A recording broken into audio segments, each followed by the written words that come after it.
¿Qué tal a todos? Espero que estén muy bien. Bienvenidos a una nueva Perla Resuscitation. Esta semana, igual dando seguimiento al tema de presión arterial. Y en esta ocasión vamos a conversar sobre la presión arterial media. ¿Qué es? ¿Cómo se calcula? ¿Cuál es la importancia de tener este signo vital presente en toda evaluación del paciente críticamente enfermo, agudamente enfermo en los servicios de emergencias? Acompáñenme en los siguientes minutos para conversar al respecto. Mi nombre es Wilfredo Gómez y soy especialista en medicina de emergencias. Pueden contactarme a través de redes sociales, a través de Vía Medem en este handle y con mucho gusto podemos conversar al respecto. En aquellas especialidades que con frecuencia realizan estrategias de reanimación hemodinámica, uno de los conceptos que con frecuencia se discuten y que se evalúan durante el pase de visitas es el de la presión arterial media. Pacientes en estado de shock durante las salas de reanimación, en pacientes con patología neurológica, patología vascular, en fin. La presión arterial media está en todo emergencias rondando. El concepto simplificado es que para que exista flujo y por ende perfusión, se necesita de la diferencia de presiones al inicio y al final del sistema circulatorio. Sin diferencia de presiones, el flujo simplemente es cero. Por otro lado, en el subsistema arterial, el flujo es intermitente. Recordemos que está dado básicamente por el fenómeno de bomba que el corazón ejerce. De igual forma, para que haya flujo deberá haber complianza, que tanto cede el vaso ante la presión suministrada durante la sístole, y elastancia, que es la capacidad del vaso de volver a su estado original luego de aplicada esa presión. Estas características son características importantísimas en la vasculatura y perpetúan ese flujo, esa onda de pulso a través de todo el sistema arterial hasta llegar a la circulación capilar. Si la vasculatura fuese rígida, la presión generada por el corazón se transmite de forma inmediata del inicio del sistema hasta el final, debido a que no hay una salida, es un circuito, recuerden. Por lo tanto, al transmitirse de forma inmediata la presión, no vamos a tener flujo. La presión arterial media es el promedio de presión medida cada milisegundo en un periodo de tiempo.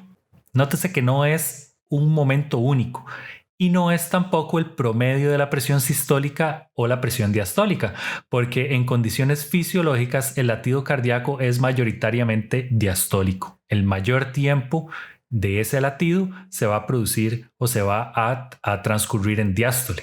Lo anterior hace que la presión arterial media se acerque más a la presión diastólica, se acerca más a la diastólica que a la sistólica. La presión arterial media entonces está determinada aproximadamente por un 60% de la presión arterial diastólica y un 40% de la presión arterial sistólica.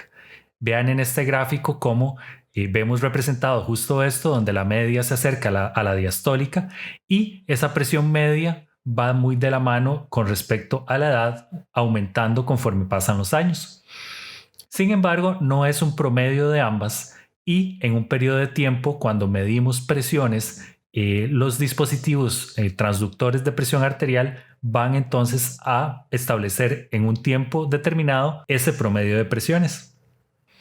¿Cómo calculamos la presión arterial media? Bueno, dijimos que se acerca más a la diastólica, que el latido cardíaco es mayoritariamente diastólico y por lo tanto la presión arterial media es 2/3 la presión diastólica más 1/3 la presión sistólica.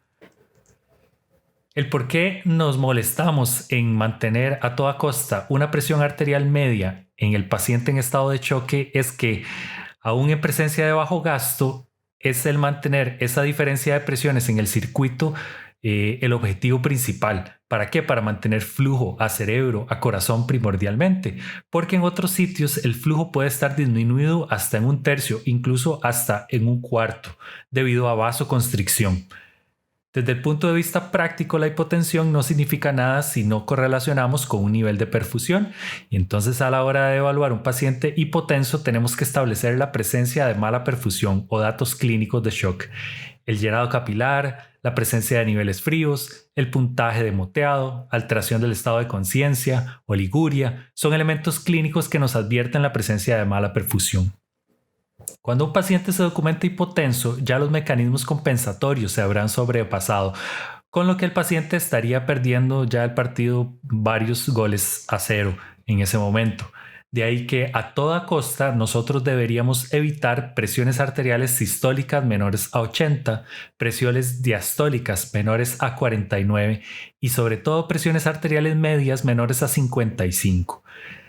Con respecto a objetivos terapéuticos, nosotros, por lo tanto, debemos tratar de evitar esto con medidas que puedan mejorar la presión arterial media para mejorar la perfusión, mejorar el flujo. ¿Cuáles son estas medidas? ¿Cuáles son cómo establecemos cuáles intervenciones vamos a realizar en estos pacientes? Dependiendo de la patología que estemos evaluando, cuál es la presión arterial media meta.